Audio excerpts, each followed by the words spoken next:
आप लोगों ने पैसे पकड़े हुए हैं और ऐसे इदारे को तो आग लगा देनी चाहिए। इनके अंदर है जुर्रत ये सुप्रीम कोर्ट के बारे में बोल के हटे। मैं कह जी 2014 में आपने पूरे पाकिस्तान की ईंट से ईंट बजा के रख दी थी, बैठ के पूरा धरना दे दिया, वहां पे सारे ड्रामेबाजियां कर ली, और अब आप ये कहते हैं। ये वो कड़ी है आजम सवाती साहब की।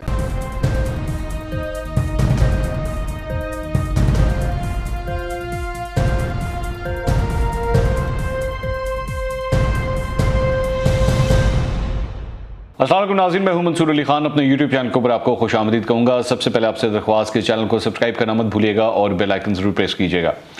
नाज़रीन, इलेक्ट्रॉनिक वोटिंग मशीन का जो मामला है वो अब मज़ीद संगीन होता जा रहा है।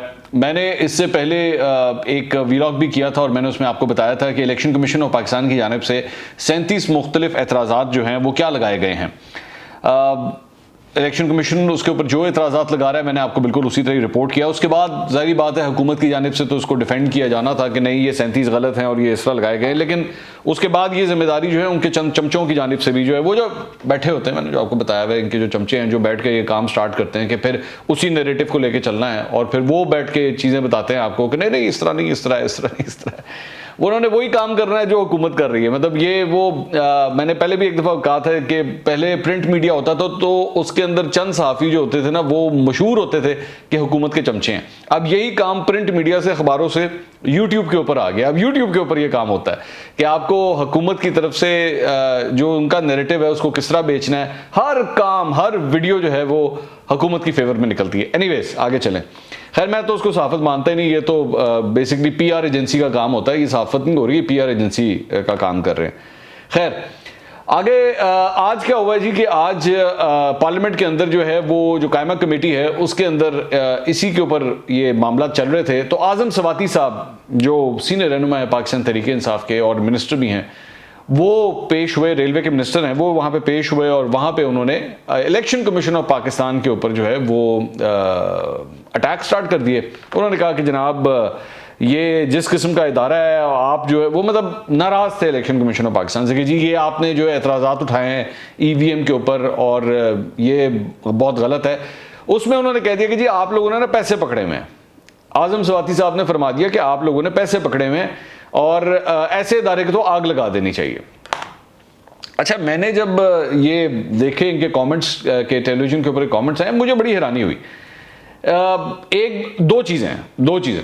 एक तो पार्ट है इनके बयान का कि जी ऐसे इदारे को आग लगा देनी चाहिए, ठीक है, और दूसरा पार्ट है कि जी इन्होंने पैसे पकड़े हुए हैं। ये जो पैसे पकड़ने वाली बातें हैं ना, ये तो मैं आपको इसका पूरा लिंक बताता हूँ कि ये कहाँ से आया है ये।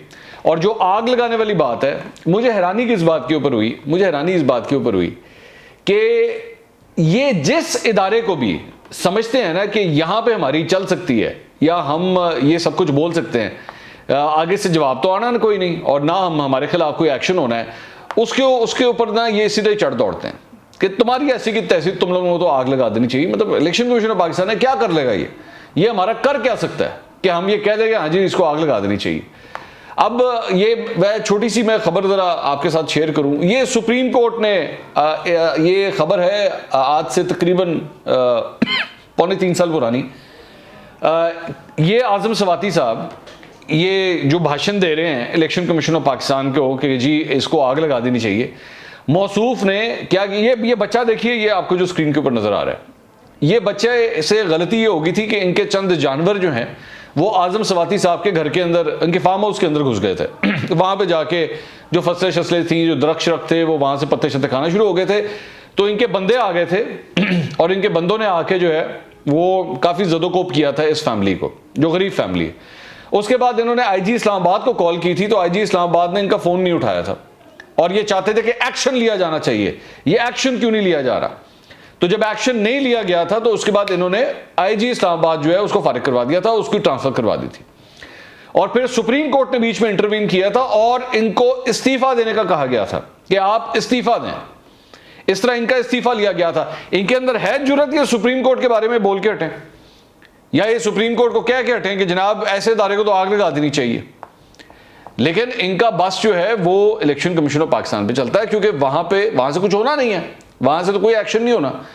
ये बोल के दिखाएं जरा पिंडी के बारे में, ये GHQ के बारे में, या इस किस्म के जो इदारे हैं, जो पावरफुल इदारे हैं, उनके बारे में बोल के दिखाएं। नहीं बोल सकते, वहां पे जबान नहीं निकलेगी, वहां पे जबान बंद हो जाएगी। और इनकी जमात ने जब पार्लियामेंट के ऊपर हमला हुआ था, जब पीटीवी के ऊपर हमला हुआ था, वो इसीलिए हुआ था ना क्योंकि आपको पता था यहां से तो होना कुछ नहीं है, साडा कौन कुछ कर लेगा। तो इसलिए ये इस किस्म की आग लगाने की बातें होती हैं। पूरी दुनिया के अंदर किसी भी डेमोक्रेटिक, ट्रूली डेमोक्रेटिक कंट्री के अंदर एक मुल्क का मिनिस्टर जो खुद मिनिस्टर है रेलवे का, वो किसी भी इदारे के बारे में जो आपकी हुकूमत के अंदर इस वक्त काम हो रहा है उसके अंदर आपके एक इदारे के बारे में ये अल्फाज बोल के दिखाए, he would have to resign after saying such a thing, election commission of Pakistan, सिर्फ इसलिए क्योंकि वो आपके बनाए हुए प्रपोजल के साथ एक्सेप्ट नहीं कर रहा उसे। लेकिन यहां पे चल रहा है कि जी आग लगा दो इसको। अच्छा, फिर दूसरी बात ये, इन्होंने फरमाया कि जी वो आप लोगों ने पैसे पकड़े हुए हैं, इलेक्शन कमीशन ऑफ पाकिस्तान धांधली करता है, इन्होंने पैसे पकड़े हुए हैं।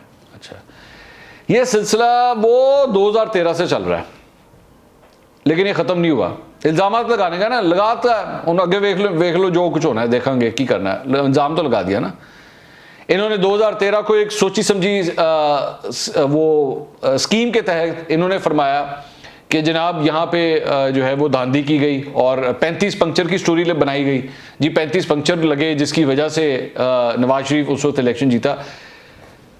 अब मैं नाम नहीं लूंगा, लेकिन पिछले एक हफ्ते के अंदर पाकिस्तान तहरीक इंसाफ के एक सीनियर तरीन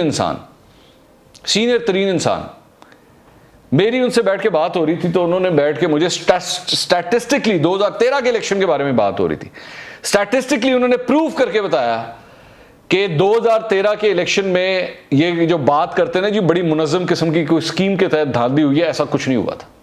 और मैं हैरान हो गया जब मैंने ये बात सुनी। मैं कहा जी 2014 में आपने पूरे पाकिस्तान की ईंट से ईंट बजा के रख दी थी, बैठ के पूरा धरना दे दिया वहां पे, सारे ड्रामेबाजियां कर ली, और अब आप ये कहते हैं कि जी धांधली। उन्होंने कहा नहीं, वो में भी कुछ हल्कों में थोड़ी बहुत हुई हो, लेकिन अगर वो ना भी होती तब भी हमारा रिजल्ट कोई फर्क नहीं आ रहा था, ये रिजल्ट आ रहा था। और उसके बाद उन्होंने स्टैटिस्टिकली प्रूव करके दिखाया नंबर्स के साथ कि पंजाब के अंदर इनकी पार्टी की पोजीशन क्या थी। लेकिन इन्होंने बैठ के वो पूरा झूठ का महराज जो है वो खड़ा किया, वो पूरा झूठ का महल खड़ा किया 2014 के अंदर कि जी धांधली हुई है। ये वो कड़ी है आजम सवाती साहब की, वो निकलनी तो है नहीं कि भाई अपना मुंह खोलने से पहले, अपने इल्जामात लगाने से पहले कोई प्रूफ तो सामने रख दो। आप पूरे के पूरे इदारे की क्रेडिबिलिटी को हिट कर रहे हो। 35 पंक्चर लगा दिए गए। कितने वो 35 पंक्चर? बाद में आपने कह दिया वह तो मेरा सियासी बयान था। यह है क्रेडिबिलिटी आपकी पार्टी की। और उसके बाद और कितने इल्जामात हैं शहबाज शरीफ के ऊपर? वो 10 अरब का इल्जाम, वो आज तक कोर्ट के अंदर वो केस चल रहा है, नहीं प्रूव कर सके कि जी किसने कहा था और किस तरह ये मैंने बात कर दी थी। इमरान खान साहब ने लगाया था।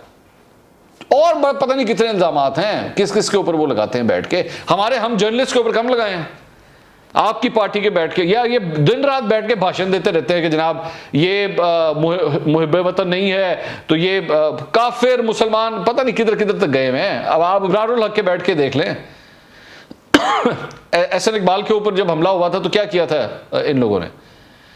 इल्जामात लगाने के ऊपर तो ये माहिर हैं, ये मास्टर हैं इस काम के। अब लगा दिए आपने, इलेक्शन कमीशन में लगा दिए कि हाँ जी बस ठीक है, पैसे पकड़े में आपने। किससे पकड़े हैं, कब पकड़े हैं, सानू नहीं पता, बस उसी कहा तब पैसे पकड़े हुए, सिर्फ इस वजह से कि जी वो आपकी ईवीएम के साथ नहीं जा रहे। आपकी ईवीएम की जो आपने बैठ के वो बनाई हैं जो सारी शर्तों, जो वो जो कि जी ये इसकी टेक्नोलॉजी जो है वो इतनी एडवांस होगी और ये करेगी, उन्होंने बैठ कर रिजेक्ट कर दिया कि जनाब ये 37 इसके ऊपर रिजेक्शंस हैं, इसको बैठ के पहले रिजॉल्व करें। तो अपनी अकल को इस्तेमाल करें और पाकिस्तान तहरीक इंसाफ से दरख्वास्त है कि बंदा को ऐसा ला के खड़ा करें जिसका अपना माजी जो है ना वो साफ सुथरा हो। ये किस बुनियाद के ऊपर इस्तीफा दे चुके हैं, इनकी अपनी क्या क्रेडिबिलिटी रही हुई है। अभी पिछले दिनों ये एक और स्टोरी है, ये सामने मैं आपके साथ शेयर करता हूं। सवाती में face music over illegal appointment, ये केस भी इनका जो है वो सुप्रीम कोर्ट ऑफ पाकिस्तान में चल रहा है, एक और इलीगल अपॉइंटमेंट्स का। और ये फिर इदारों को आग लगाने की बात करते हैं। अगले व्लॉग में दोबारा मुलाकात होगी। अल्लाह हाफिज।